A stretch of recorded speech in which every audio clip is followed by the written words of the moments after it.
Bang Saur, saya persilakan singkat saja.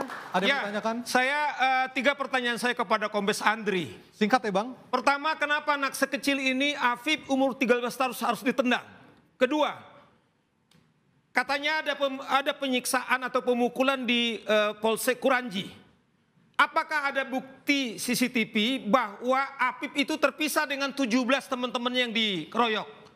Kemudian dan yang ketiga, Mas Andre ya? Iya. Nah, apa upaya apakah sudah ditemukan alat CCTV atau scientific crime investigation bahwa 17 itu berpisah dengan Afif? Mas Andri, tolong dijawab. Mas Andri silakan.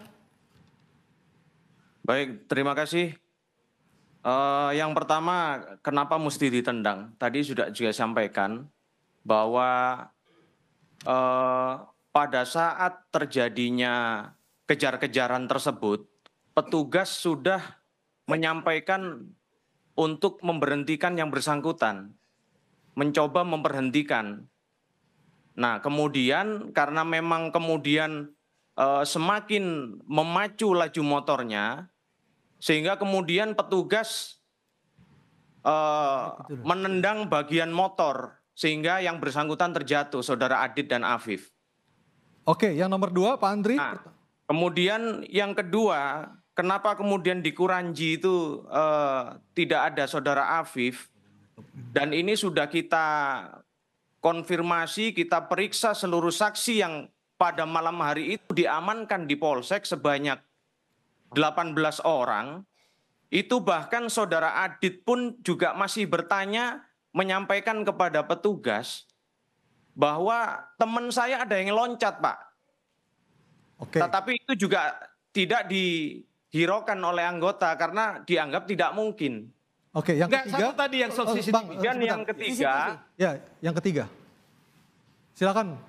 Mohon maaf, yang ketiga tadi CCTV terkait dengan apakah ada CCTV mengatakan bahwa Afif terpisah dengan 17 temannya yang dipukuli oleh polisi di Kuranji? Kalau Anda mengatakan tadi memang 17 melihat bahwa... Bang Saur, kita persilakan Bang Andri dulu untuk jawab, silakan. Jadi untuk CCTV itu tidak ada yang mengarah kepada jembatan di Kuranji. Tidak ada satu CCTV yang sementara CCTV menyorot di Polsek sudah TKP. terhapus. Adanya memang ada di Simpang Kampung Lalang, itu kurang lebih 300 meter sebelum jembatan. Baik, Pak Arianto silakan. Baik, saya mudah-mudahannya hari ini tidak jadikan framing. Saya kecewa dengan kinerja LBH. Oke, yang Pak. pakai asumsi kemudian dia menggiring-giring seakan-akan polisi itu jahat membunuh anak kecil. Saya sampaikan ya, kita untung dapat HP-nya si Afif. Kalau tidak, kita nggak bisa dapat bukti apa-apa. Sedangkan HP-nya daripada 17 orang yang ditangkap itu disuruh hapus oleh LBH. Anda dapat bukti, mohon maaf. Dari kesaksian, orang mengaku gitu, dihapus semua, dihapus, diganti SIM-nya. Itu contoh ya, ini kenyataannya kayak gitu. Saya terpaksa ngomong gini karena Anda cuma pakai asumsi. Iya. Serius saya kira. Oke, silakan. Ya, pertama, kami sebagai kuasa hukum, advokat, bekerja berdasarkan fakta dan investigasi. Dan itu yang kami temukan. Kalau kepolisian kemudian memiliki fakta, bukti yang berbeda, tidak masalah. Ya. Ini bagian dari sistem peradilan pidana. Dan perlu kami tegaskan, kami mendampingi korban, mendampingi keluarganya untuk mendapatkan kebenaran, untuk memperjuangkan keadilan. Bukan untuk menyudutkan siapapun. Tapi apakah benar penghapusan? Saya kira ini itu tunjukkan tugas buktinya. Mulia memang, tapi kenyataannya Anda begitu. Ya, itu saya kira tuduhan serius ya. Chat soal apa? Chat soal apa yang dihapus? Tuduhan serius. Chat soal apa yang dihapus? Kami catat. Soal apa yang dihapus? Bukan HP mereka itu suruh copot semua, SIM-nya dihilangkan sehingga kan nggak bisa dilacak polisi.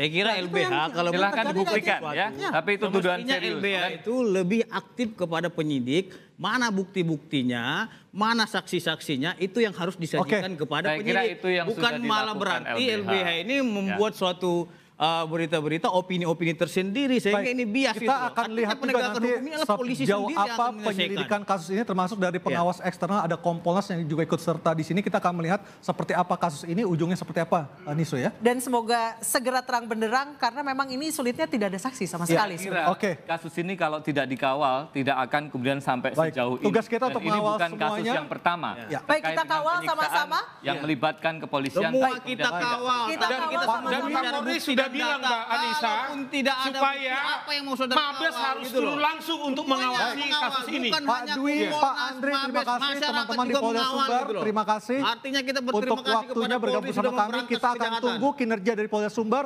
untuk melihat kasus ini seperti apa penyelidikan dan penyidikannya. Terima kasih. Dan kita dari akan Polda kawal Sumbar. bersama-sama. Ya. Akhir kata saya Anissa Dasuki. Saya Aryo Ardi, kita akan kembali jumpa depan dengan apa, Nisu? Kita harapkan dengan topik yang sama Ya. di interupsi. Selamat malam, Mbak. Sampai jumpa. Terima kasih.